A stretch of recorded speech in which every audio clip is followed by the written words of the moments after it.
Hello friends, Sunday ആയിട്ട് ഞാനൊന്ന് പുറത്തിറങ്ങി. വീടിൻ്റെ പുറത്തിറങ്ങൽ വളരെ കുറവാണ്. ഇത് ഓണത്തിന് വേണ്ടി മുറിക്കാൻ വെച്ച ഒരു കുമ്പളങ്ങയാണ്. വീട്ടിൽ തന്നെ വലുതായതാണ്. അറൗണ്ട് ഒരു 5 kg ഒക്കെ ഉണ്ട് കേട്ടോ. അപ്പം അത് വിളവെടുക്കണം. ചെന്നപ്പോൾ നല്ല മുള്ള്, നാടൻ കുമ്പളങ്ങയാണ്, ഇങ്ങനെ എടുക്കാൻ പറ്റുന്നില്ല മുള്ള്. അപ്പോൾ ഞാൻ പേപ്പറൊക്കെ വെച്ച് തുടച്ച് ക്ലീൻ ചെയ്ത് എടുത്തു കേട്ടോ.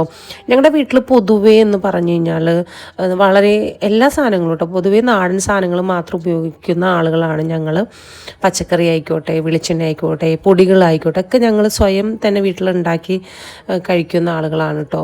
അപ്പോൾ ഇതിവിടെ ശരിക്കും ഞങ്ങൾക്ക് പച്ചക്കറി ഒന്നും നടാനുള്ള അത് പറ്റില്ല. വലിയ അത്രമാത്രം സ്ഥലങ്ങളൊന്നുമില്ല. പക്ഷെ ഉള്ള സ്ഥലത്തൊക്കെ ഞാൻ നടുന്നുണ്ട്. ഇത് നമ്മൾ പാവലും പടവലൊക്കെ ഞാൻ നട്ടിട്ട് അത് പടർത്താൻ വേണ്ടിയിട്ട് വലൊക്കെ കെട്ടിയേക്കുന്നതാണ് കേട്ടോ. വീടിൻ്റെ ഫ്രണ്ടിൽ വലൊക്കെ കെട്ടി കൊള്ളില്ലാണ്ട് ആവില്ലേന്ന് തോന്നാം. പക്ഷേ നമുക്കിത് വലുതായി ഇതിൻ്റെ നിന്ന് നമുക്ക് പാവയ്ക്കും പച്ചക്കറിയൊക്കെ കിട്ടുമ്പോൾ നമുക്ക് വല്ലാത്തൊരു ഫീലല്ലേ. അപ്പോൾ പൊതുവേ അങ്ങനെയാണ്. കാച്ചിലുണ്ടായിരുന്നു, കാച്ചിൽ നടാൻ വേണ്ടി കൊണ്ടുവന്ന് വെച്ചതായിരുന്നു. പക്ഷെ അത് നടാനായിട്ട് ടൈം കിട്ടിയില്ല. പിന്നെ ഇത് ഈ വളം ചാണകവും ഗോമൂത്രമൊക്കെ കൂടിയിട്ടുള്ള മിക്സായിട്ടുള്ളൊരു വളമാണ്. അതിട്ട പെട്ടെന്നാവും. എൻ്റെ പടവലും പാവലൊക്കെ ഇതേ മുളച്ച് തുടങ്ങിയിട്ടുണ്ട് കേട്ടോ. ശരിക്കും വലയിലേക്ക് കയറി തുടങ്ങിയിട്ട് അപ്പോൾ വലയൊക്കെ ഒന്ന് മുറുക്കി കിട്ടി. അപ്പോൾ ഇന്നത്തെ ഒരു ദിവസം ഒരുപാട് നാൾക്ക് ശേഷം ഇങ്ങനെ ഇറങ്ങിയതാണ്. ഇന്നത്തെ ദിവസം ഇങ്ങനെ തീർന്നു. വീടിൻ്റെ അവിടെ അധികം ചെയ്യാൻ പറ്റില്ല. അപ്പോൾ ടാറ്റാ ബൈ.